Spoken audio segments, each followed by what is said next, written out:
2023년도 하반기에 제가 만약 1주택자라면 저는 이렇게 투자를 할 것입니다 라는 주제로 제가 많은 생각을 해보고, 현재 1주택자분들, 대구에 있는 분들이 요것 때문에 고민할 것 같은데 요렇게 선택하시면 조금 더 도움 드릴 수 있을 것 같다는 생각을 하면서 오늘 내용을 정리를 해봤습니다. 단 종잣돈이 5천만 원 정도 있다라는 가정을 하에 말씀드리겠습니다.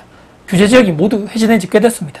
2주택까지는 취득세 중과가 안 되는 거죠. 일반 세율입니다. 그래서 지금 현재 다주택자들이 전국 다 마찬가지겠습니다만은 3주택 이상 취득을 하려다 보니까 아직까지 법 개정도 안 됐고 12.13% 취득세 하고 싶어도 할 수 없다. 그리고 되고 있는 분들이 다주택자분들 중에서도 수성구에 입성을 해야 되겠다라고 하신 분들 중에서도 웬만해서 잘 하지 못하는 분들은 바로 취득세 중과 때문인 거죠.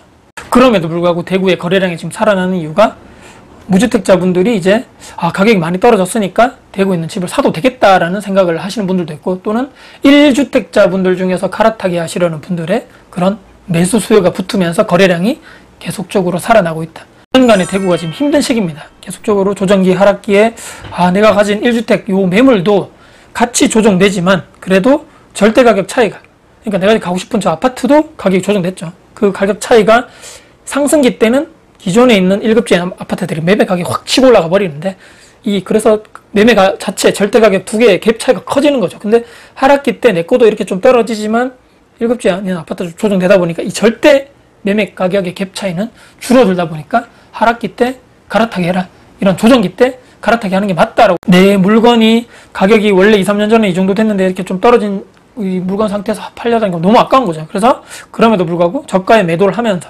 두 발 전진을 위한 반박자 후퇴라 생각하시고, 가격이 하락했었어도 이런 하락기 조정기 때 내 걸 먼저 팔고 이렇게 그 다음 거를 내가 계약하는 것이 순서라고 많이들 말씀하십니다. 그럼에도 불구하고 나 내 거 지금 너무 이렇게 막 후려친 가격에 나 매도하기 싫은데 너무 아까운데 하시는 분들이 있겠죠.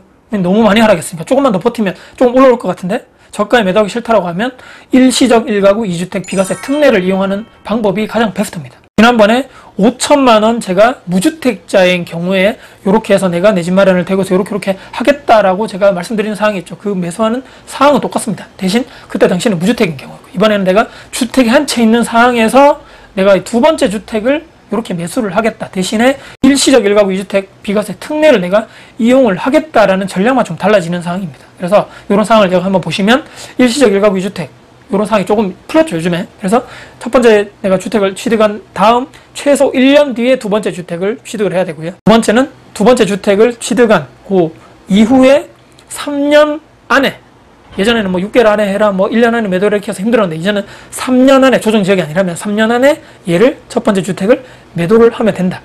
그리고 최소 A주택은 2년간은 보유를 해야 된다. 1년 있다가 팔고 이러면 안 된다는 얘기입니다. 그래서 이런 것을 내가 충분하게 생각을 하면서 전략적으로 갈아타기를 우리가 전략적으로 해야 되겠다라고, 이것을 대구 부동산 시장에 너무 지금 딱 들어맞는 상황이다라고 얘기를 하고 고민을 해봤던 것이, 지금 1주택자분들이 가격이 많이 조정되어서 지금 못 팔겠다라고 하면 5천만 원 종잣돈 있는 나는 2023년도 하반기에 두 번째 주택을 매수를 전략적으로 들어가는 겁니다. 왜냐하면 가격이 떨어졌기 때문에. 지금 이제 대구가 가장 최악의 상황을 지나가고 있다고 다들 얘기를 하는 거죠. 근데 2년 뒤, 3년 뒤에 어느 정도 신축에 있는 입주 물량이 조정이 되면서 이 정도보다는 조금 더 내 아파트 기존에 있는 주택이 올라가지 않겠는가라고 생각을 하고 있다는 얘기입니다. 그래서 조금 더 매매 가격, 매매 지수가 좀 더 좋아졌을 때 첫 번째 주택을 매도하는 이런 비과세 전략을 받고 나는 또 1주택자가 되는 거죠. 신축에 내가 거주를 하면서 그때 가서 2년 뒤에 3년 뒤에 얘를 팔고 그때 가서 전세 시장이 좀 회복되면 말이죠. 지금부터 2, 3년 뒤에 그때 가서 내 있는 1주택자가 되면 얘를 계속 대출이 있어서 부담된다면 전세를 주고 내가 또 다른 곳에 실거주를 이렇게 분리를 해서 내가 또 딴 데 나서 살던지, 아니면 그 사이에 내가 열심히 모은 돈이 있겠죠. 얘가 1주택이 또 무럭무럭 자라고 있겠죠. 그럼 또 그 이후에 또 2, 3년 뒤에 또 조금 더 시세가 회복되고 더 올라갔을 때 얘도 팔고 내가 모은 돈도 합쳐가지고 또 다른 더 좋은 상급지로 계속적으로 갈아타기. 그러니까 1가구 1주택 제도를, 비과세 제도를 계속하면서 더 상급지로 가는 전략으로 저라면 할 것 같다라는 말씀을 드립니다. 지난번에 중요하게 말씀드린 내용으로서는 300만 원을 내가 받고 있는 월 평균 근로소득이 그 정도 내가 받고 있다는 가정하에서 100만 원 정도는 식비나 여러 가지 고정비로 사용하고 200만 원을 내가 저축하면서 저축 비율을 월 평균 70%로 맞추겠다. 왜냐하면 30살이고 그 정도라면 충분하게 내가 결혼하기 전에 이 정도 돈 모아가지고 내가 시드머니를 모으는 건 당연히 할 수 있다. 그리고 1년에 저축액이 2,400만 원 되고 몇 년 모아서 5천만 원 됐다는 가정을 해서 이렇게 하겠다고 말씀드렸고, 되고 있는 아직 이 올해 하반기가 아직까지도 신축 물량 때문에 이런 전세 가격이 많이 회복하지 않는 상황이다 보니까 전세를 껴두고 좋은 아파트를 미리 사두는 이런 전략이 지금은 되고는 아니라는 얘기죠. 그래서 신축 분양권을, 이런 5억대 전후에 있는 분양권을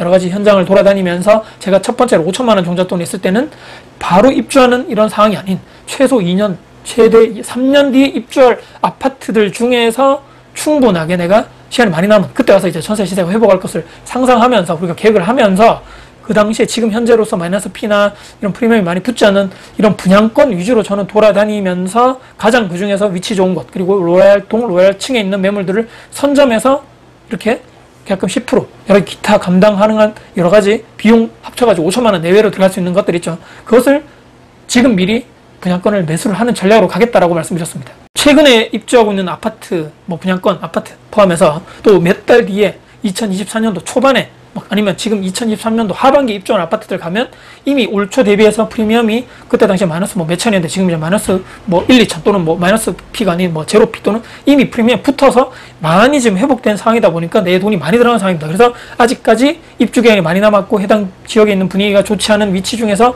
2년 뒤, 3년 뒤 입주가 정상적인 이런 입주가 조금 규모로 줄어들면서 전세 가격은 그때 당시에 조금 안정될 거야, 지금보다는. 이런 것을 예측해서 추후에 내가 그때 당시에 가서 잔금 대출 내가 받아서 실거주해도 되고, 또는 그때 당시에 보고 전세를 전세 가격이 많이 회복됐다 그러면 전세 주면서 내 지금 대출이 받은 걸 다 상환하면서 이렇게 진행해도 되는 것이니, 그때 가서 그것은 상황이라든지 전세 가격이라든지 대구 부동산 시황을 잘 그 당시에 판단해서 여러 가지 방향 선택이 있다라고 생각을 합니다. 그 분양 가격이 싸냐 비싸냐, 핵심은 싸게 사는 것이죠. 그게 싸냐 비싸냐 기준 자체는 항상 제가 영상에서 강조드린 바와 마찬가지로 해당 위치, 해당 구의 랜드마크나 1등 아파트나 핵심 아파트의 가격 추이를 같이 트래킹하면서 얘가 기준이 얼마니까 나머지 옆에 있는 1급지, 나머지 2급지, 3급지 아파트들의 가격이 이 정도 형성되어 있구나. 그러면 내가 지금 투자하려는 그 아파트가 위치, 입지, 연식, 가격 대비해서 싸냐 비싸냐를 어느 정도 예측할 수 있다라고 생각합니다. 여러 가지 매물을 많이 보고 현장도 돌아다니시면서 봐야지만 눈에 차곡차곡 들어오면서 내 지식과 정보가 된다라는 말씀드립니다. 결론은요, 감당 가능한 원리, 금상환 능력에 맞는 분양가를 내가 선택해야 되겠죠. 5억이면 5억, 6억이면 6억 분양가 대비해서 이 정도. 그 다음에 소비지출 통제를 통해서 매달 저축액을 현금을 확보를 해야 된다는 얘기입니다. 매달 나가는 원리금이 있기 때문에. 또 분양 가격이 싸다 비싸다를 결정할 수 있는 충분한 지식과 능력, 현장 경험이 필요한 것이고요. 향후에 장기적으로 실물 자산은 우상향 할 수밖에 없다. 화폐는 계속적으로 가치가 내려갈 수밖에 없다.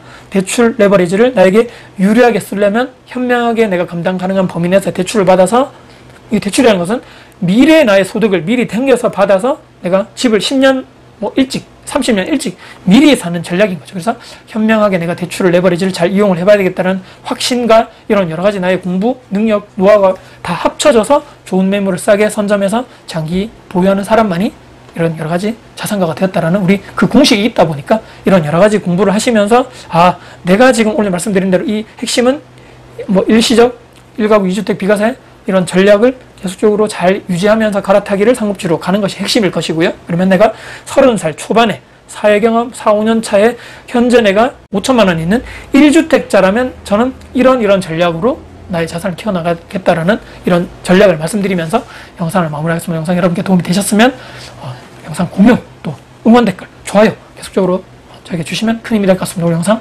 끝까지 봐주셔서 감사드립니다. 다쿠TV의 다쿠였습니다. 감사합니다. 화이팅입니다.